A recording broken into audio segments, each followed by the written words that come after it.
This is the Garvee Hydraulic Car Ramp. I want to show you, I've got a 2-pack. So I've got one holding up this side, I've got the other one over there. And you can see it comes with a hydraulic pump on either side.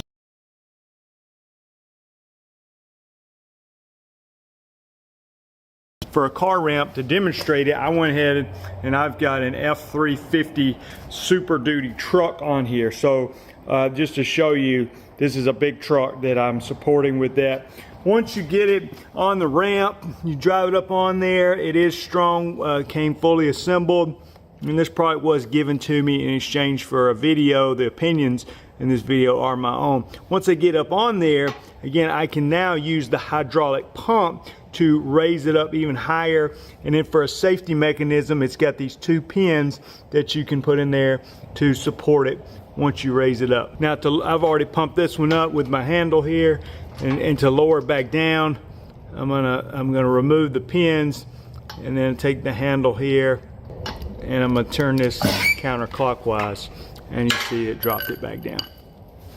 Very handy for changing the oil. I could see it even used for like lawnmower, changing lawnmower blades. It is quality construction. They come in different colors. I've got the red one and the 2-pack. Again, hope this video is helpful for you in showing you this in real life demonstration.